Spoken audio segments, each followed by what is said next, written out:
أما بعد فأعوذ بالله السميع العليم وبوجهه الكريم وسلطانه القديم من الشيطان الرجيم من همزه ونفخه ونفثه بسم الله الرحمن الرحيم ولا تقتلوا النفس التي حرم الله إلا بالحق ومن قتل مظلوما فقد جعلنا لوليه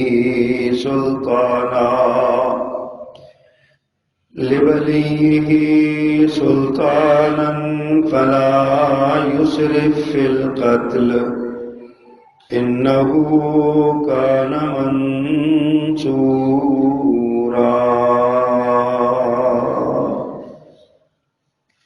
صدق اللہ العظیم۔ حمد و ثنا اور تعریف و تسبیح کے سارے کلمات اللہ جل جلالہ کے لیے،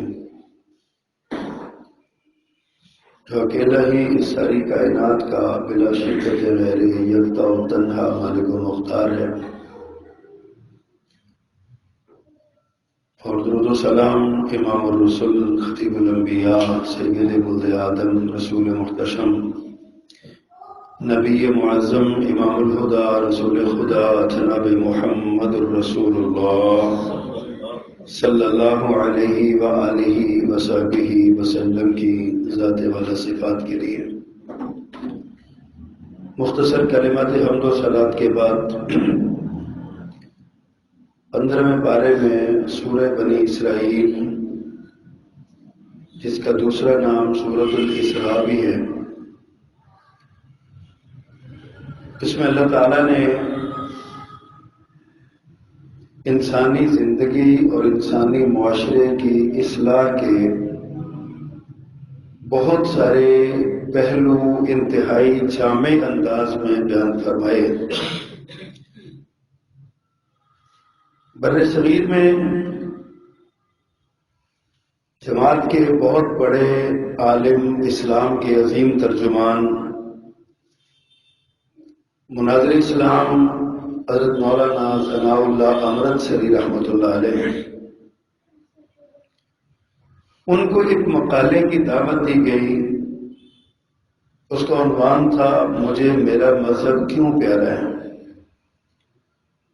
اور وہ مقالہ تمام مذاہب کے علماء پر مشتمل تھا، ہندو، سکھ، عیسائی، مجوسی، یہودی، مسلمان، اس وقت بر صغیر میں جتنے بھی مذاہب موجود تھے سب کا ایک ایک نمائندہ اس پروگرام میں آیا، اور سب نے یہ بتانا تھا کہ مجھے میرا مذہب کیوں پیارا ہے۔ تو شیخ الاسلام مولانا ثناء اللہ امرتسری رحمۃ اللہ علیہ کی جب باری آئی تو انہوں نے بنی اسرائیل کے یہی 2 رکوع پڑھ کے سنائے تھے، ان کا ترجمہ اور تفسیر کیا تھا اور بتایا تھا کہ دنیا میں انسانی زندگی اور انسانی معاشرہ جتنا قرآن یا اسلام محفوظ کرنا چاہتا ہے، جو کلیہ اس کے پاس ہے دنیا کے کسی مذہب کے پاس نہیں۔ آج جس معاشرے اور ماحول میں ہم جی رہے ہیں، ہمیں 1، 2، 3 نہیں، چوطرفہ لڑائی لڑنی پڑ رہی ہے، چمکھی لڑائی لڑنی پڑ رہی ہے۔ کبھی ہمیں اپنوں سے لڑنا پڑتا ہے،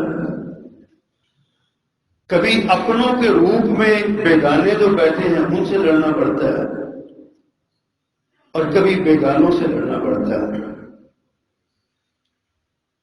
مسلمان کٹہرے میں کھڑے ہیں، عالم اسلام کو دفاع کی پوزیشن پہ لا کھڑا کر دیا گیا ہے۔ ہر وہ چیز جو اسلام کی تعلیمات سے مطابقت نہیں رکھتی، وہی چیز اسلام اور مسلمانوں کے سر پہ تھوپ دی جاتی ہے، اور مسلمان اس کی صفائیاں دینے پہ تل جاتے ہیں۔ اور بدقسمتی یہ ہے کہ اس میں کچھ حصہ ہمارے اپنوں کا بھی ہے۔ اس کو ہم جہالت کہہ لیں، نادانی کہہ لیں، کم علمی کہہ لیں، بے شعوری کہہ لیں، کچھ بھی کہہ لیں، لیکن کچھ نہ کچھ حصہ ہم بھی اس میں ڈالتے ہیں اپنے آپ کو صفائی کے کٹہرے میں کھڑا رکھنے کے لیے۔ آج ہمارے معاشرے کا جو سب سے بڑا، ہمارے اندرونی انسانی معاشرے کا، مسلمان معاشرے کا جو المیہ ہے، وہ ہمارے معاشرے کا بڑھتا ہوا عدم برداشت ہے۔ اور ہماری اس کمزوری سے ہمارا دشمن فائدہ اٹھا کر ہمیں کمزور سے کمزور کرتا چلا جا رہا ہے۔ ہمارے جو بنیادیں ہیں ہماری بحیثیت مسلمان کے، ان بنیادوں سے ہمارا تعلق توڑنے کے لیے، ان بنیادوں سے ہمارا تعلق کمزور کرنے کے لیے ہمارے دشمن نے ہماری اسی کمزوری کو پکڑا ہوا ہے۔ ہم نبی کریم صلی اللہ علیہ وسلم کی ذات کے حوالے سے بہت سینسیٹیو ہیں، آپ کی بات کے حوالے سے بہت حساس ہے، ہم برداشت نہیں کرتے۔ اب یہ چیز ہماری طاقت بننے کی بجائے یہ ہماری کمزوری بنتی جا رہی ہے۔ چاہیے تو یہ تھا کہ یہ نظریہ ہم اس کے ساتھ جڑے ہوئے ہیں تو ہماری یہ طاقت بنتا، ہماری قوت بنتا، لیکن افسوس کہ یہ طاقت جو ہے ہماری یہ کمزوری میں بدل رہی ہے۔ سبب اس کا ہماری جہالت، دین کی حقیقی تعلیمات سے عدم واقفیت، اور ہر بندے کا دین کے معاملے میں مفتی بن کے بیٹھ جانا ہے۔ دنیا میں کبھی کسی انجینئر نے میڈیکل سائنس میں رائے نہیں دی ہے، کسی ڈاکٹر نے انجینئرنگ کے حوالے سے اپنا مشورہ نہیں دیا ہے، دنیا کے کسی فوجی نے آپریشن کرنے کا طریقہ نہیں بتایا کہ انسانی جسم کو آپریشن کیسے کرنا ہے، اور دنیا کے کسی بھی جو معیشت دان ہے اس نے کبھی یہ نہیں بتایا کہ میدان جنگ میں لڑائی کیسے کرنی ہے۔ لیکن افسوس اس بات کا ہے کہ اسلام کی جب باری آتی ہے تو تشریح فوجی بھی کرتا ہے، انجینئر بھی کرتا ہے، ڈاکٹر بھی کرتا ہے، معیشت دان بھی کرتا ہے، سیاست دان بھی کرتا ہے۔ قرآن کا تلفظ صحیح نہیں آتا، قرآن پڑھنا نہیں آتا، لیکن قرآن کے مفسر بن کے بیٹھے ہوئے۔ بہت سارے ایسے بیوروکریٹ ہم جانتے ہیں جو جیسے ہی اپنے اس سے ریٹائر ہوئے اپنے عہدے سے، اس کے بعد ان سے پوچھا جناب آپ کیا کر رہے ہیں؟ جی میں قرآن کی تفسیر لکھ رہا ہوں۔ بھائی آپ قرآن کی تفسیر کیسے لکھ رہے ہیں؟ کیا آپ عربی زبان کے اسلوب سے واقف ہیں؟ کیا آپ عربی گرامر سے واقف ہیں؟ کیا آپ قرآن کے جو شان نزول آیات کا ان کے حوالے سے آپ کتنی تفسیریں عربی زبان کی پڑھ چکے ہیں؟ یعنی میں نے 5-6 اردو کی تفسیریں پڑھی ہیں، اس سے میں اپنی تفسیر لکھنے لگ گیا ہوں۔ بالکل اسی طرح قرآن کے دیگر اور اسلام کے دیگر جو احکامات ہیں ان پر ہر بندہ اپنی رائے لیے کر رہا ہے، اور اپنے آپ کو مجتہد الاثر، اور اپنے آپ کو محقق الاثر، اور اپنے آپ کو مفسر قرآن اور شارح حدیث سمجھتا ہے۔ اس کا لازمی نتیجہ یہ نکلتا ہے کہ ہم معاملات کو سیاق و سباق میں دیکھنے کی بجائے جذباتی فیصلہ کرتے ہیں جو بعد میں ہمارے گلے پڑ جاتا ہے۔ آج صبح میں ایک ویڈیو دیکھ رہا تھا، ایک مولوی صاحب تقریر کر رہے ہیں، پتہ نہیں کس کا واقعہ سنا رہے ہیں کہ کسی صحابی کا نام لے کے کہہ رہے ہیں کہ انہوں نے کدو شریف پکایا ہوا تھا، تو ان کا بیٹا کہنے لگا جی مجھے تو کدو پسند نہیں، تو وہ کہتے سر تم یہاں پہ رکو میں ابھی آیا. ان کو وہاں سے بٹھا کے اندر کے تلوار لے کے اسے گردن اڑا دی. لوگوں نے پوچھا حضرت آپ نے یہ حرکت کیا کی؟ کہا چونکہ کدو رسول اللہ صلی اللہ علیہ وسلم کو پسند تھے اور اس نے اس کو ناپسند کیا. اللہ کے رسول کی ناپسند کی پسند کو ناپسند کرنے والے کو دنیا میں رہنے کا کوئی اختیار نہیں. تو مجھے بتائیے یہ کس حدیث میں ہے کہ پیارے پیغمبر نے فرمایا کہ جو کدو نہ کہے اس کو کدو کر دو؟ یہ کس حدیث میں یا قرآن کی کون سی آیت ہے جس میں قتل کے جواز کو یہ چیز پیش کی گئی ہو کہ قتل اس جرم میں بھی قتل کیا جا سکتا ہے؟ حالانکہ یہ کوئی جرم تو ہے ہی نہیں. اپنی اپنی طبیعت ہوتی ہے. پیارے پیغمبر صلی اللہ علیہ وسلم نے بہت سی چیزیں کہی ہیں, بہت سی نہیں کہی. یہ آپ کی طبیعت کا معاملہ ہے. آپ کی طبیعت نے ایک جگہ پہ آپ گئے, اس میں گو پکی ہوئی تھی, جو سب ہمارے جس کو گو کہتے ہیں نا, گو ایک جانور ہے, پکی ہوئی تھی, پکا کے رکھی آگے. نبی مکرم صلی اللہ علیہ وسلم نے پوچھا کہ یہ کیا ہے؟ انہوں نے کہا جی گو ہے اور ہمارے علاقے میں کھائی جاتی ہے. تو آپ نے فرمایا ٹھیک ہے تم کھاؤ, میں نہیں کھاتا. نہ آپ نے کوئی نفس نکالا, نہ آپ نے اس کو حرام قرار دیا, نہ آپ نے اس کی برائی بیان کی. فرمایا میرے علاقے میں کھائی نہیں جاتی لہذا میں نہیں کھاؤں گا, آپ کھاؤ. اب اگر کوئی کہے کہ جو بندہ گو نہیں کھاتا وہ کافر ہو جائے گا. یہ قتل کا جواز نہیں ہے جو ہمارے معاشرے میں, جو ہمارے عدم برداشت کا ذکر کیا. اب ہماری عدم برداشت یہاں تک پہنچ چکی ہے کہ ہم قتل سے پیچھے رکتے ہی نہیں. اور بالخصوص جو ہمارے آئین پاکستان میں ناموس رسالت صلی اللہ علیہ وسلم کے لیے قوانین بنائے گئے اور توہین رسالت کی سزا موت مقرر کی گئی. قرآن و سنت کے عین مطابق ہے یہ سزا. پیارے پیغمبر صلی اللہ علیہ وسلم کا اپنا عمل بھی ہے اور صحابہ کرام کا طرز عمل بھی ہے, اور یہ قرآن کی آیات کے مطابق, حدیث کے مطابق, عین اس کے مطابق ہے. بالکل صحیح علماء کی جد و جہد اور محنت کے بعد یہ قوانین بنائے گئے. اللہ تعالیٰ جزائے خیر دے اور رحمت نازل فرمائے. یہ ہمارے آج کے جو چودھری یاسر اقبال صاحب ہیں, ان کی والدہ آپا نثار فاطمہ ہوا کرتی تھی اسمبلی کی ممبر جنرل ضیاء کے دور میں, تو ان کی تحریک پر یہ قوانین پاس ہوئے.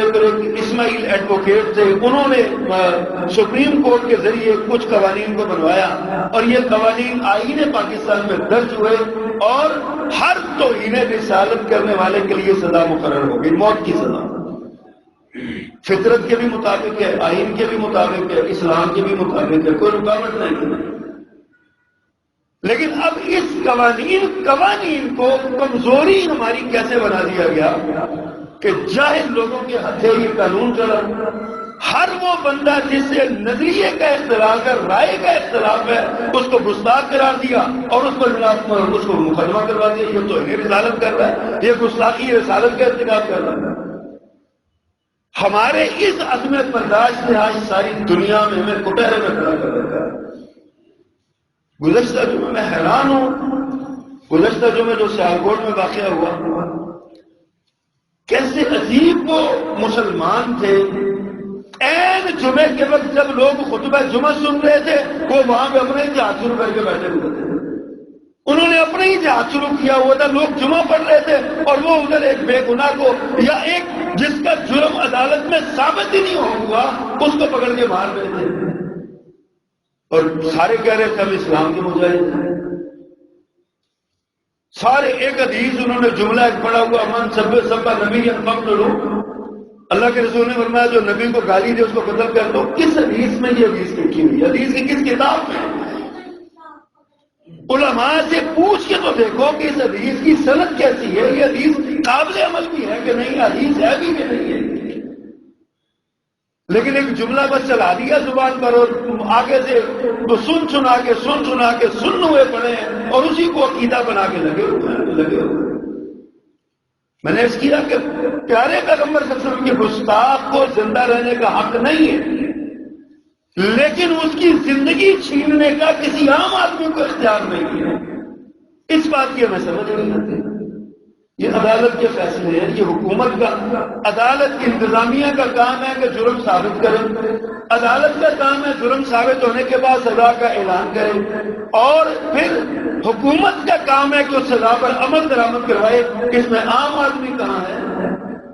یہاں پہ ہر آدمی چودھری بن کے بیٹھا ہوا اسلام کا ترجمان بنا ہوا ہے، اس کا خمیازہ آج ہمیں بھگتنا پڑ رہا ہے، اور ان بد نصیبوں کو سمجھ نہیں آ رہی کہ ہم اسلام کو کس طرح کٹہرے میں کھڑا کر رہے ہیں۔ سورہ بنی اسرائیل کی آیت جو میں نے آپ کے سامنے پڑھی ہے، اس میں اللہ تعالیٰ نے بہت سے معاشرتی احکامات دیے، ان میں ایک حکم یہ وَلَا تَقْتُلُوا النَّفْسَ الَّتِي حَرَّمَ اللَّهُ إِلَّا بِالْحَقِّ، کسی نفس کو جس کا مارنا اللہ نے حرام قرار دیا ہے تم اس کو نہیں مار سکتے، نہیں قتل کر سکتے، الا بالحق، مگر حق کے ساتھ۔ اب حق کیا ہے؟ یا تو قصاص میں مارا جائے گا، یا اگر زنا کا جرم ثابت ہوا تو رجم کر کے مارا جائے گا، یا پھر مرتد جو ہے تیسرا اسلام اپنی مرضی سے قبول کرتا ہے، پھر اسلام کو تماشا بنانے کے لیے ارتداد اختیار کرتا ہے، اس کو مارا جائے گا، اور یا پھر میدان جنگ کے اندر مسلمان کے مقابلے میں آنے والا اس کو مارا جائے گا۔ اس کے علاوہ اسلام نے کسی کو مارنے کی اجازت نہیں دی۔ اچھا، اب ان چاروں میں بھی اب غور کر لیجیے، ان چاروں میں بھی کسی ایک جرم میں بھی عام آدمی کو اجازت نہیں ہے کہ وہ یہ قتل کرے کسی کو۔ قصاص میں قتل ہوگا تو عدالت فیصلہ کرے گی، انتظامیہ عمل کرے گی۔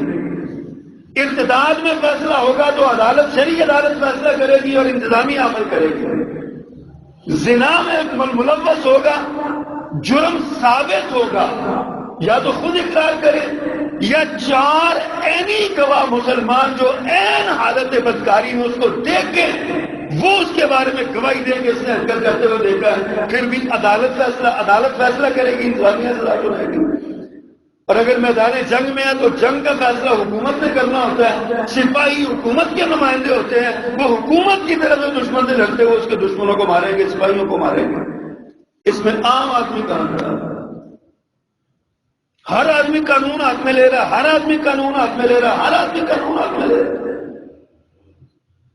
قانون کی بالادستی کا تصور بھی نہیں ہمارے معاشرے میں پایا جا رہا۔ اور بدقسمتی یہ ہے، افسوسناک امر یہ ہے کہ قانون کی بالادستی کے راستے میں رکاوٹ بھی وہی تین طبقے ہیں جو قانون کی بالادستی کے ذمہ دار ہیں، انتظامیہ، مقننہ اور عدلیہ۔ یہ تینوں ادارے ذمہ دار ہیں قانون کو بالادست رکھنے کے، لیکن افسوس کہ یہ تینوں ہی اس قانون کی دھجیاں اڑانے میں یہ مصروف ہیں۔ آج ہمارے معاشرے میں یہ عام بات ہو گئی، یار وکیل نہ کرو، جج ہی کر لو۔ کسی بھی جج کے لیے اس سے بڑی شرمناک بات اور کیا ہو سکتی ہے کہ کوئی اس کا موڈ لگائے اور اس کے پیسے چکائے، کوئی اس کے کہ میرے حق میں غلط یا صحیح فیصلہ کر لو۔ صحیح فیصلہ کروانے کے لیے پیسے دینے پڑتے ہیں اور غلط فیصلہ کروانے کے لیے پیسے دینے پڑتے ہیں۔ ہمارا یہ قانون، ہمارا یہ نظام کدھر کو ہم جا رہے ہیں؟ ابھی سیالکوٹ میں واقعہ ہوا، 4 دن بڑا شور ہوگا، آج شور ہو رہا ہے نا، 8-10 دن اور ہوگا، اس کے بعد سب لوگ بھول پا جائیں گے، کسی کو یاد نہیں ہوگا کسی کو کہ ایک بندے کو، بے گناہ کو، جو ذمہ ہے، جس کے بارے میں پیارے پیغمبر صلی اللہ علیہ وسلم نے فرمایا کہ جس نے کسی ذمہ معاہد کو قتل کیا اسے جنت کی خوشبو تک نہیں آئے گی، حالانکہ جنت کی خوشبو 40 سال کی مسافت سے آ رہی ہے۔ 40 سال کی مسافت بندہ جنت سے دور ہوگا، خوشبو آئے گی۔ فرمایا ایسے بندے کو جس نے ذمی کو مارا اس کو جنت کی خوشبو بھی نہیں آئے گی۔ اور ہمارے معاشرے میں وہ کہتا ہے کہ میں مجاہد ہوں، ایک ذمی کو مارنے والا کہتا ہے میں مجاہد ہوں۔ آخر یہ دن ہمیں کیوں دیکھنے پڑے؟ ہمیں بحثیت اس فرد معاشرہ کے ہمیں سوچنا چاہیے، ہمارے بھی بچے ہیں، نوجوان ہو رہے ہیں، ان کے بھی جذبات ہیں، اسی معاشرے میں رہتے ہیں، کل کو یہ بھی کوئی ایسی حرکت کر کے آ جائیں گے تو کیا اس کا یہ مطلب ہوگا کہ ہم اس کو جسٹیفائی کریں گے؟ ہم اس کو آج وہ سارے جو مجاہد بن کے اس کو مار رہے تھے، آج سارے کیوں عدالتوں کے پیچھے، وہ قضا کے پیچھے بھاگ رہے ہیں، چپ رہے ہیں؟ کیوں نہیں عدالت میں کھڑے ہو کہتے ہم نے مارا، ہمیں سزا دیجیے. یہ سارے ہمارے جذبات ہیں، جو ہمارے جذبات سے یہ بدگماش قسم کے لوگ کھیلتے ہیں اور ہم اس پر استعمال ہو جاتے ہیں. وہ دین جو اتنا شفاف اور غیرت مند دین ہے، جو اپنے ماننے والوں کو غیرت سکھاتا ہے، جو اپنے ماننے والوں کو بہادری سکھاتا ہے، وہ دین جو اپنے ماننے والوں کو ساری دنیا سے تفوق اور برتری دلاتا ہے، اس دین کے ماننے والے ساری دنیا کے نیچے لگے ہوئے ہیں اور ہمیں سمجھ نہیں آ رہی کہ ہمارے ساتھ ہو کیا رہا ہے. نبی مکرم صلی اللہ علیہ وسلم کے دور میں بھی کفار سے روابط ہوتے تھے. یہ سارے کے سارے آج جو یہاں مجاہد بنے ہوئے ان سب کو کسی بھی یورپی ملک کا ویزا دے دو فوراً بھاگ جائیں گے وہاں میں. نہ اس وقت کسی کو خیال آئے گا کہ وہ کافر ہیں، نہ یہ خیال آئے گا کہ وہ عیسائی ہیں، نہ یہ خیال آئے گا کہ وہ یہودی ہیں. پھر تو کہیں گے بس پیسہ آنا چاہیے، پیسہ آنا چاہیے. آج ہمیں یہ دن کیوں دیکھنے پڑ رہے ہیں؟ ذلت اور رسوائی کے یہ دن، اسلام کو کٹہرے میں کھڑا کرنے کے دن، مسلمان کو ذلیل کرنے کے دن ہمیں یہ کیوں دیکھنے پڑ رہے ہیں؟ کبھی ہم نے اس پر غور بھی کیا؟ 8 دن ہو گیا جب سے میں نے یہ واقعہ پڑھا، میں سوچتا چلا جا رہا ہوں، سوچتا دماغ گھوم رہا ہے کہ یار ہم کدھر کو جا رہے ہیں، کیا ہمارا راستہ ہے، ہم تھے کیا اور بن کیا چکے ہیں. ہمارا کلچر، ہمارا سماج، ہمارے رویے، ہماری شادیاں، ہمارے بیاہ، ہماری مرگ، ہماری خوشیاں، غمیاں، یہ سارا کچھ، کیا یہ سارا کچھ اسلام کے مطابق ہے؟ یا ہمارے ایک مسجد کا جھگڑا تھا، ہم وہاں پہ گئے تو انسپیکٹر صاحب ہمارے مقابلے میں جو لوگ مسجد کو روکنے والے جو تھے نا، وہ کہتے تھے یہ اسپیکر چلتا ہے اور یہ جناب یہ ہونا چاہیے، وہ ہونا چاہیے، ایسا نہیں ہونا چاہیے. کوئی جھگڑا کسی بات کا تھا تو وہ آنے والوں سے انسپیکٹر صاحب نے پوچھا کہ آپ میں سے ان کا اپنا سٹائل ہوتا ہے پوچھنے کا، انہوں نے کہا نماز کے فرائض بتاؤ گے تمہیں. یقین جانیے یہ جتنے بڑھ چڑھ کے باتیں کر رہے تھے نہیں کرنے دیں گے، یہ کریں گے، وہ کریں گے، سارے گم ہو کے بیٹھ گئے. ان کے بقول کسی کو یہی نہیں پتا تھا نماز کے فرائض کیا ہے اور اسلام کے مجاہد بنے ہوئے. ان لوگوں کو جو کوئی کہے کہ مجھے اسلام کی تعلیم دو تو یہ کیا تعلیم دیں گے؟ آدھا دین، آدھا جملہ سیکھتے ہیں، آدھا اگلا چھوڑ دیتے ہیں اور پھر کہتے ہیں کہ ہم ترجمان ہیں دین کے، ہم اسلام کے مجاہد ہیں. میں اسی لیے اکثر اس ممبر میں بھی کہتا ہوں، عام مدارس میں بھی کہتا ہوں، جہاں درس وغیرہ ہوتا ہے وہاں بھی کہتا ہوں، اپنے بچوں کو پورا دین سکھائیں. اپنے بچوں کو دین کی اصل تعلیمات سکھائیں کہ اصل تعلیم کیا ہے. آدھا دین سیکھ کے اور آدھی بات سیکھ کے کیا ہم کیا سبق دے رہے ہیں دنیا کو؟ دنیا کو یہ باور کروا رہے ہیں تو مسلمان ہوتا ہی ہوا جو ہر وقت ہاتھ میں تلوار پکڑ کے رکھے، ہر وقت کہے کہ میں نے گردن اڑا دینی ہے، تم نے یہ نہیں کیا لہذا واجب القتل ہو، تم نے یہ نہیں کیا لہذا واجب القتل ہو، یہ نہیں کیا لہذا واجب القتل. یہ مسلمان ہوتا ہے؟ کبھی نبی مکرم صلی اللہ علیہ وسلم کی جو وار ڈاکٹرائن تھی، جنگی جو آپ کا نظریہ تھا، کبھی اس سے بھی غور کیا کریں. میں نے بارہا یہ عرض کیا کہ نبی صلی اللہ علیہ وسلم کا جنگی نظریہ یہ تھا کہ مارنا نہیں ہے، تھکانا ہے. آپ مارتے نہیں تھے، آپ بھگاتے تھے. سیدنا ثمامہ بن سعد رضی اللہ تعالیٰ عنہ، پتہ ان کی نفرت کا عالم کیا تھا؟ یہ کہتے تھے کہ محمد صلی اللہ علیہ وسلم، نعوذ باللہ من ذالک، میں ان کی بات کر رہا ہوں، تیرے چہرے سے برا چہرہ کوئی نہیں، تیرے شہر سے برا شہر کوئی نہیں، تیری مسجد سے بری جگہ کوئی نہیں. اس نفرت کا یہ لیول تھا ان کا. نبی صلی اللہ علیہ وسلم نے ان کو مسجد میں ہی باندھ دیا لا کے، میں اس کو باندھ دوں گا تم کے ساتھ. 1 دن باندھا، 2 دن باندھے، 3 دن باندھے. اللہ کے رسول نماز پڑھ کے آتے، پوچھا ثمامہ کیا حال ہے؟ تو وہ ایک ہی جواب دیتا تھا، ثمامہ کا حال پوچھتے، باندھ کے قیدی بنا کے پوچھتے، تقتل ذات من، اگر تو قتل کرے گا تو میں قتل کا مستحق ہوں، میں نے جرم کیا ہے، میں نے آپ کے راستے میں رکاوٹیں ڈالی ہیں. اگر احسان کرو گے تو میں سردار ہوں، احسان کا بدلہ چکاؤں گا. آپ کہتے ہیں ایک نظر تو اٹھا کے دیکھو، مجھے بھی تو دیکھو. تو کہتے تھے تیرے چہرے سے برا چہرہ نعوذ باللہ کوئی نہیں ہے، میں کیوں دیکھوں؟ معاذ اللہ ثم معاذ اللہ، نفرت کا یہ لفظ تھا۔ 3 دن آپ نے اس کو مسجد میں باندھے رکھا، کہ نماز پڑھتے دیکھتا رہا، لوگوں کو دیکھتا رہا، اخلاق دیکھتا رہا، جب اللہ کے رسول آتے تو نفرت کے ساتھ منہ نیچے کر لیتا، لیکن سارا ماحول دیکھتا تھا۔ اور پھر اس کے بعد کیا ہوا؟ تیسرے دن آپ نے فرمایا اس کو کھول دو، آزاد کر دو، جاؤ سماما تمہارا۔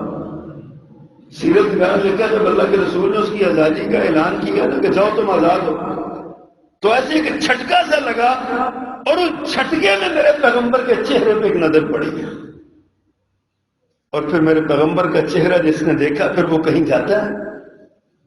سونے نبی کا سونا چہرہ، ایک نظر جھٹکے کی پڑی ہے۔ سمامہ نے گردن جھکا لی، فرمایا سمامہ جاؤ تمہیں آزاد کیا۔ سمامہ خود فرماتے ہیں کہ مسجد نبوی سے نکل کر چل میں آگے کو رہا تھا، قدم آگے کو جا رہے تھے، دل پیچھے کو پلٹ رہا تھا۔ چند قدم آگے گیا، ایک کنواں آیا، وہاں سے غسل کیا، غسل کر کے پلٹ کے واپس آ گیا۔ پیارے پیغمبر مسجد میں تشریف فرما تھے، آپ نے سامنے آئے، کھڑا ہو گیا، آپ نے نگاہ اٹھا کے دیکھا سمامہ، فرمایا سمامہ تمہیں تو میں نے آزاد کر دیا تھا، آپ کیا لینے آئے؟ کہا جی آزاد کب کیا؟ گرفتاری اب کی ہے، کلمہ پڑھائیے مسلمان۔ پیارے پیغمبر صلی اللہ علیہ وسلم کا یہ کردار ہے، آپ نے مارا اس کو؟ وہ خود کہتا ہے ان تقتل تقتل ذات من، اگر تو مارے گا تو ایک مستحق کے قتل کو مارے گا، مجھے کوئی اعتراض نہیں ہوگا، تو مجھے مارے گا، میں حقدار ہوں، موت کا حقدار۔ لیکن آپ فرماتے ہیں جو میں نے تجھ کو آزاد کر دیا۔ پیارے پیغمبر کی جنگی ڈاکٹرائن یہی تھی، آپ مارتے نہیں تھے، تھکاتے تھے، بھگاتے تھے۔ جب وہ تھک جاتے، بھاگ بھاگ کے تھک جاتے، تو آپ سینے سے لگا لیتے، بازو کھول کے رکھتے۔ اکرمہ بن ابی جہل کو کیسے آپ نے پکڑا؟ ان کے بارے میں یہ وہ مجرم تھے اکرمہ جن کے بارے میں پیارے پیغمبر نے فرمایا تھا غلاف کعبہ سے لپٹا ہوا نظر آئے تو مار ڈالنا، چمٹا ہوا غلاف کعبہ سے نظر آئے تو قتل کر دینا، اتنا بڑا مجرم تھا۔ ان کی زوجہ محترمہ ام حکیم آئی، نے کہا اللہ کے پیغمبر میرا شوہر ہے، معافی دے دیجیے۔ فرمایا جاؤ معاف کیا۔ جس کے بارے میں یہ حکم تھا اس کو کہا جاؤ معاف کیا۔ ام حکیم آپ کی چادر لے کے چلی گئی، وہ پھر بھاگے ہوئے تھے جدہ کے ساحل سے، ان کو پکڑ کے لائی۔ اللہ کے رسول کو یہ خبر پہنچی، میرے پیغمبر کا کردار دیکھیے کیا، آپ کو یہ خبر پہنچی اکرمہ آ رہا ہے، میرے پیغمبر نے اپنے صحابہ کرام کو یہ سمجھایا، واعظ کیا، فرمایا اکرمہ کے باپ کے بارے میں کوئی بات نہ کرنا، یہ وہ باپ ہے جس کی لاش پہ کھڑے ہو کے میرے پیغمبر نے فرمایا تھا ھذا فرعون ھذا فرعون امتی، یہ میری امت کا فرعون ہے، جس کی لاش پہ کھڑے ہو کے آپ نے یہ ارشاد فرمایا تھا۔ اب بیٹا اسلام قبول کر کے آ رہا ہے، فرمایا اس کو اس کا ماضی نہ یاد کروانا، باپ نہ یاد کروانا۔ کہاں سوئے ہوئے ہیں؟ کیا اپنے بچوں کو ہم اسکولوں اور کالجوں میں، یونیورسٹیوں میں اور اپنے گھروں میں تعلیم دے رہے ہیں؟ ہمارے بچے سارے، اس کا یہ مطلب ہی نہیں ہے کہ ہمارے بچے بغیرت ہو جائیں، اس کا یہ مطلب ہی نہیں ہے کہ ہمارے بچوں کے سامنے کوئی پیارے پیغمبر کو سچ مچ گالی دے تو ہم کچھ بھی نہ کریں، یہ مطلب نہیں ہے۔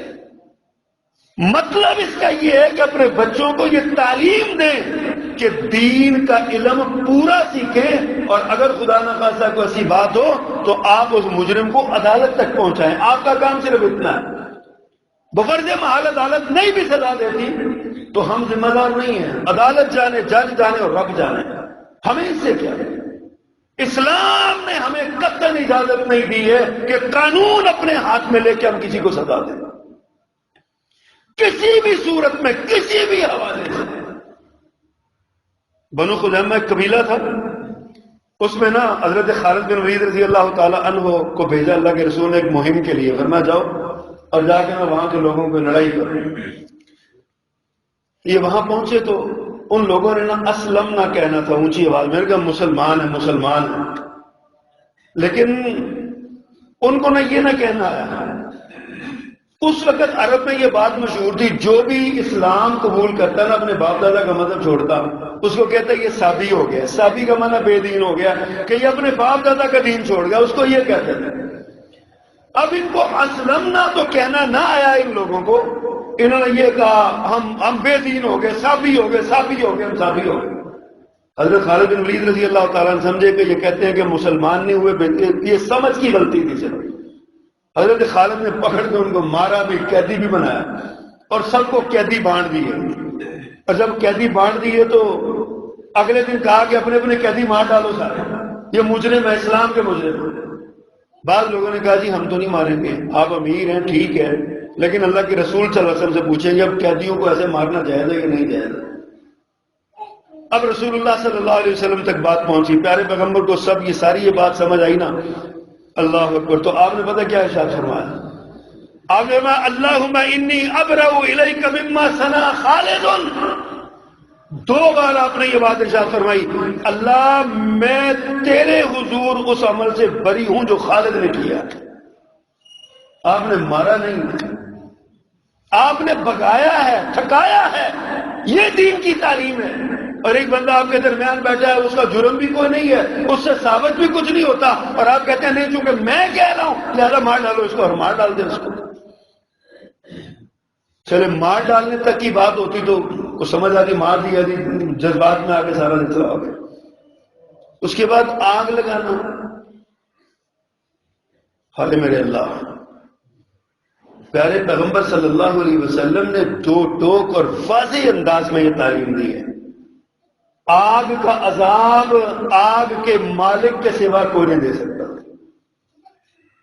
آگ کا عذاب، عبداللہ بن مسعود رضی اللہ تعالیٰ روایت کو فرماتے ہیں، سنن نبی داؤد کی صحیح سند کے ساتھ روایت ہے، اللہ اکبر، فرماتے ہیں کہ ہم جا رہے تھے کہیں اور ایک جگہ پہ نا ایک چیونٹیوں کی بل آئی، تو ہم نے نا اس چیونٹیوں کی بل میں آگ لگا دی۔ نبی صلی اللہ علیہ وسلم اس پر شدید ناراض ہوئے۔ آپ نے فرمایا انہ لا ينبغی ان يعذب بالنار الا رب النار۔ میرے صحابہ کرام کی جماعت، آگ کا عذاب آگ کے رب کے سوا کوئی نہیں دے سکتا۔ آپ نے اللہ کی مخلوق کو جلا دیا، اللہ کی مخلوق کو جلا دیا۔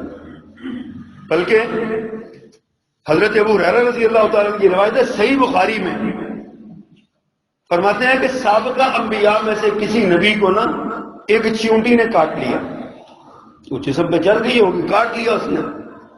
نبی محترم کو غصہ آیا، انہوں نے اس غصے کے عالم میں چیونٹیوں کی پوری بل کو آگ لگا دی، ساری چیونٹیاں۔ اب آگ چیونٹی ہے نا، مخلوق ہے اللہ کی، چیونٹی کو آگ لگا دی۔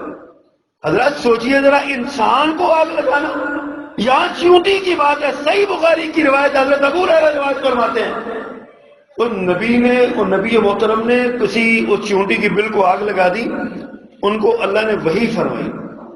اللہ فرماتے ہیں اِنَّا قَرَصَتْكَ نَمْلَةٌ، تجھے ایک چیونٹی نے کاٹا تھا، ایک چیونٹی نے تجھے چٹکی کاٹی، یا دندی کاٹی، یا تمہیں کاٹی، احرقت امت من الامم تسبح، آپ نے اسے پوری امت کو آگ لگا دی جو اللہ کی تسبیح کرنے والی تھی۔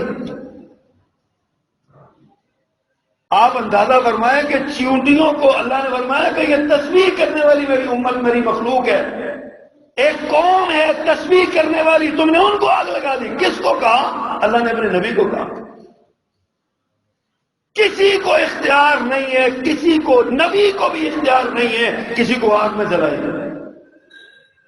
اور یہ کیسے اسلام کے مجاہد ہیں اور اسلام کے دائی ہیں جو کسی انسان کو آگ میں جلا رہے ہیں اور سمجھتے ہیں کہ ہم نے بڑا مارکا مارا، بڑا جہاد ہم نے کیا۔ اسلام کی تصویر پہ سیاہ دھبا لگانے والے یہ لوگ ہیں۔ کبھی پولیس والوں کو مارتے ہیں، کبھی راستے روکتے ہیں، عوام کو مارتے ہیں، کبھی جناب اپنا غیر مسلموں کو مارتے ہیں، کبھی حکمرانوں سے ٹکر لیتے ہیں، کبھی عوام کو تنگ کرتے ہیں، راستے بند کرتے ہیں، کبھی کچھ، اور پھر کہتے ہیں کہ ہم اسلام کے مجاہد ہیں، ہم اسلام کے مجاہد ہیں۔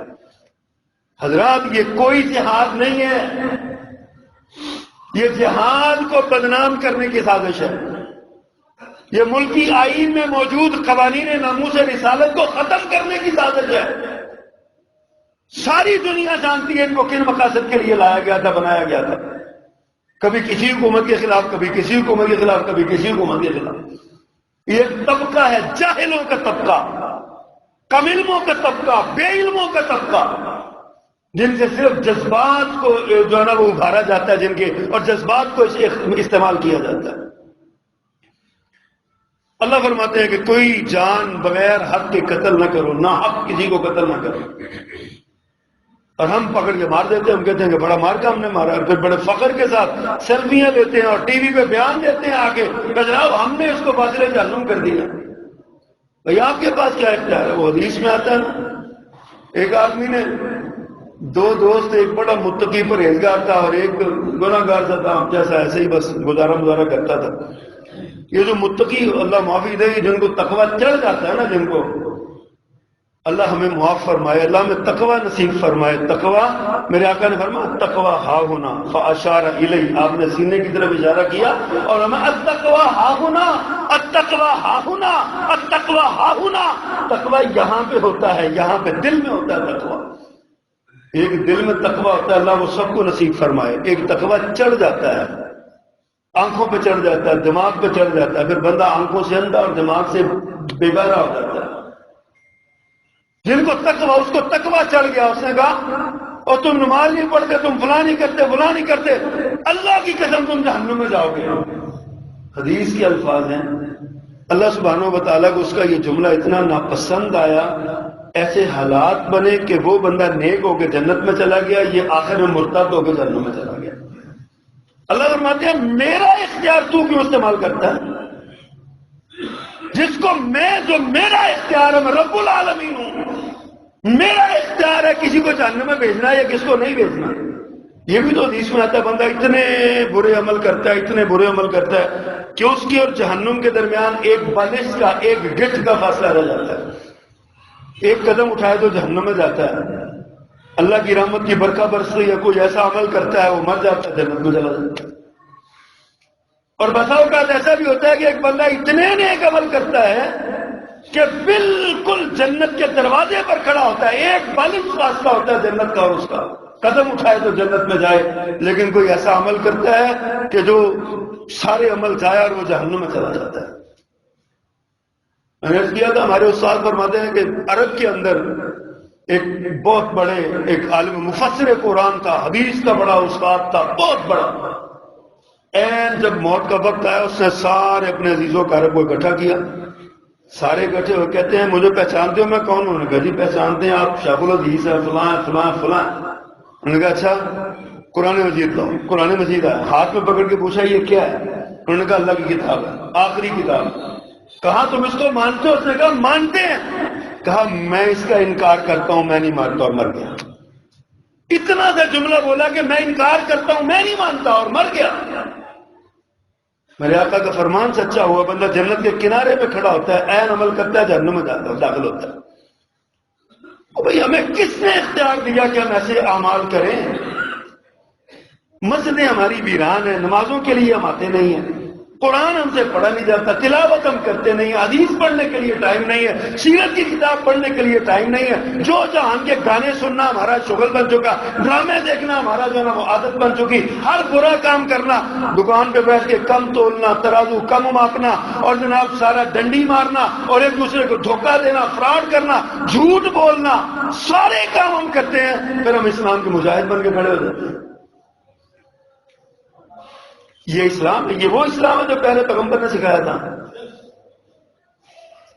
لیکن حضرات یہ تو میرے جذبات ہیں. میں نے عرض کیا نا ہمیں چمکھی لڑائی لڑنا پڑ رہی ہے. ایک طرف یہ صورتحال ہے اور دوسری طرف یہ ہے کہ اس طرح کے واقعات کی آڑ میں لوگ اسلام پہ چڑھ دوڑتے ہیں. اسلام ہے ہی ایسا. اسلام نے جناب یہ مسلمان ہوتے ہی ایسے ہیں. قوانین ناموس رسالت کو ختم کر دیا جائے، آئین کو سیکولر بنا دیا جائے. بھائی کیوں بنا دیا جائے؟ پاکستان کس لیے بنا تھا؟ پاکستان میں 10 لاکھ سے زیادہ لوگوں نے جانوں میں قربانیاں دی ہیں، کروڑوں نہیں اربوں روپے کی املاک اپنی انہوں نے ضائع کی ہیں، پیچھے چھوڑ دی ہیں، گم کر دی ہیں ساری. ماؤں نے چھاتیوں سے دودھ پیتے بچے لگے ہوئے نیزے کی انیوں میں پورے ہوئے دیکھے ہیں. اس لیے دیکھے تھے کہ کوئی اٹھے اور کہے کہ جناب چونکہ یہ مسلمان نے یہ کام کیا تو یہ ایسا ہو گیا. نیوزی لینڈ کی مسجد میں جتنے 55 لوگ مار دیے تھے جس بدبخت نے ویڈیو کیمرہ ماتھے پہ لگا کر، اس وقت تو کسی نے نہیں کہا. کیسے لوگ کہتے ہیں جی دنیا کا بہترین مذہب بدترین لوگوں کے ہاتھ میں ہے. بھائی آپ کو کون کہتا ہے کہ دنیا کا بہترین ہے؟ ایک بندے کی برائی سے سارا مذہب سارے لوگ برے ہو جائیں گے. ہمارے حکمران گزرے اس نے بھی کہا تھا جب ان سے کہا گیا نا کہ شرعی قوانین اور اسلامی حدود اور سزائیں نافذ کریں کہ چور کی حد سزا ہاتھ سے سزا جو ہے نا وہ ہاتھ کاٹنا ہے نا, تو انہوں نے کہا نافذ کرو. تو پرویز مشرف صاحب کہتے تھے میں ساری قوم کو ٹنڈا بنا دوں. یعنی ان کی نظر میں ساری قوم ہی چور تھی. نعوذ باللہ من ذلک. یہ ایک مائنڈ سیٹ ہے, یہ ایک لیول لبرل طبقہ ہے پورا. ایک بدقسمتی سے ان کا میڈیا پر کنٹرول ہے, حکومت پر کنٹرول ہے, بہت ساری جگہوں پر ان کا کنٹرول ہے, اور وہ پھر شور کرنا شروع کر دیتے ہیں یہ ختم کر دے وہ ختم کر دے ایسے کر دے.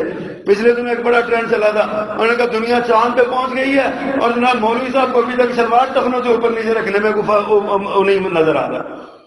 ہم نے اس وقت بھی کہا تھا, ہم نے کہا تھا مولوی کا کام ہے لوگوں کی شلوار ٹخنوں سے اوپر کروانا, کیونکہ ذمہ داری مولوی کی ہے نا. نماز پڑھانا, جنازے پڑھانا, نکاح پڑھانا, لوگوں کو دین سے جوڑنا, یہ مولوی کا کام ہے. چاند پہ جانا سائنسدانوں کا کام ہے. اپنے سائنسدانوں کو کوسیں جو آج تک آپ کو چاند پہ نہیں لے کے گئے. مولوی اپنے حصے کا کام کر رہا ہے, وہ اپنے کام سے نہیں بھاگا. بدقسمتی افسوس کے ساتھ آپ سوچئے ذرا کتنی تنخواہ دیتے ہیں مولوی صاحب کو. پرسوں مجھے کسی نے ایک میسج بھیجا, بڑا مجھے ہنسی آئی. مسجد کے صدر صاحب کہنے لگے مولوی صاحب دعا کریں میرے بچے کو اچھی نوکری مل جائے. مولوی صاحب نے ہاتھ اٹھا دیا, یا اللہ اس کو اچھی نوکری عطا فرما پر تنخواہ اتنی ہو جتنی میری ہے. صدر صاحب ناراض ہو گئے. میں نے کہا جی یہ کوئی دعا ہے میرے بچے کی, یہ پورا ہو گیا یہ کیا ہوا؟ اس کے باوجود بھی, ایسے حالات کے باوجود بھی علماء کرام اپنے حصے کا کام کر رہے ہیں. انہوں نے آپ کو مسجد سے جوڑا ہوا, آپ کی اولاد کو مسجد سے جوڑا ہوا, قرآن پڑھاتے ہیں, آپ کے جنازے پڑھاتے ہیں, آپ کے نکاح پڑھاتے ہیں, سارے کام کرتے ہیں. بدنام بھی وہی ہوتے ہیں. کتنی سخت ڈیوٹی ہے. لوگ سوئے ہوتے ہیں ڈیوٹی شروع ہوتی ہے, اور لوگ سو جاتے ہیں تو ڈیوٹی ختم ہوتی ہے. حضرات یہ لمحہ فکریہ ہمارے لیے رونا اس بات کا ہے کہ آج ہمارے جو عدم برداشت ہے نا, اس کو کنٹرول کیجئے. اپنے بچوں کو کنٹرول کیجئے. آپ سمجھائیے اپنے بچوں کو, کبھی اپنے پاس بٹھا کے ان کو بتایا کریں ان کو کہ دین کی اصل تعلیم کیا ہے. کبھی ان کو مسجد میں بھیجا کرے, قاری صاحب جا کے ترجمہ پڑھ کے آؤ, قرآن کا ترجمہ پڑھے تو ان کو پتہ چلے کہ یہ اصل دین کیا ہے, اصل تعلیم کیا ہے. آج ہم چمک کی لڑائی لڑ رہے ہیں. لبرل اور سیکولر نظر الگ, کفار کا دباؤ الگ, معیشت کی تباہی الگ, اس کے لیے ہم اپنے آپ کو بچا رہے ہیں. یہ سارے معاملات جو ہم کر رہے ہیں حضرات, یہ ہمیں کیسے اس سے نکلیں گے؟ ہم نے کبھی سوچا؟ مجھے بڑا حیرانگی ہوتی ہے. اکبر الہ آبادی کا ایک شعر 80-90 سال پہلے 95 سال پہلے اس نے کہا, ہماری زندگی کا اس نے خلاصہ بیان کیا. اس نے کہا کیا کہے صاحب کیا کار نمایاں کر گئے, کیا کہیں صاحب کیا کار نمایاں کر گئے, بی اے کیا نوکر ہوئے پینشن ملی اور مر گئے. یہی ہے نا ہماری زندگی کا سرکل سارا. بی اے کیا نوکر ہوئے پینشن ملی اور مر گئے. یہ چار ہی کام ہیں ہمارے جو ہے نا ہم کر رہے ہیں. اس میں بتائیے اللہ کے دین کے لیے ہم نے کیا کیا؟ ہم کہاں کھڑے ہیں؟ اپنے بچوں کو دین سکھانے کے لیے ہم نے کیا کیا؟ مسجدوں کو آباد کرنے کے لیے ہم نے کیا کیا؟ ہم نے اللہ کے دین کو لوگوں تک, یہ امت ہے نا, امت اجابت ہے. جنہوں نے ہم نے قبول کیا ہے نا اسلام, ہم امت اجابت ہیں. باقی سارے جنہوں نے اسلام نے قبول کیا وہ امت دعوت ہیں. ہم نے ان کو دعوت دی ہے. سوشل میڈیا پہ 5000 دوست ہیں ہمارے. ان 5000 کو ہم نے کبھی کہا کہ یار نماز کا ٹائم ہو گیا چلو نماز پڑھنے چلیں. ہماری سوشل لائف کتنی زبردست قسم کی ہے. ہم جگہ جگہ پہ جو سیر کے لیے جاتے ہیں, ہم جناب تفریح کے لیے جاتے ہیں, ہم کہیں جاتے ہیں. اس سارے دورانیے میں نماز کبھی رکھی ہم نے کہ نماز کا وقت ہے ہمیں نماز پڑھنے. پھر یہی کچھ ہوگا جو آج ہمارے ساتھ ہو رہا. ایک جاہل اٹھے گا, وہ عمل کرے گا اور سارا اسلام بدنام ہو جائے گا, چونکہ اس کا نام مسلمانوں والا ہے نا, مسلمان. اللہ کے لیے میں آپ سے درخواست کرتا ہوں, اپنی نوجوان نسل کو سنبھالیے, اپنے جذبات پہ کنٹرول کیجیے, اپنے جذبات کو اسلامی تعلیمات کے مطابق بنائیے. نبی کریم صلی اللہ علیہ وسلم نے جو دین سکھایا وہ دین سیکھیے. میری اور آپ کی خواہش کا نام دین نہیں ہے. کہ جو میں نے سمجھ لیا وہ دین ہے، جو آپ نے سمجھ لیا وہ دین ہے، یا جو میری مرضی کا ہے وہ دین ہے، جو میری مرضی کا نہیں ہے یہ نہیں ہے۔ دین وہ جو محمد الرسول اللہ صلی اللہ علیہ وسلم لائے، جو آپ پر نازل ہوا، آپ نے آگے پہنچایا، صحابہ کرام نے اس پر عمل کر کے دکھایا، وہ دین ہے۔ اس دین کی طرف اللہ ہم پہ حال پہ رحم فرمائے۔ سبحان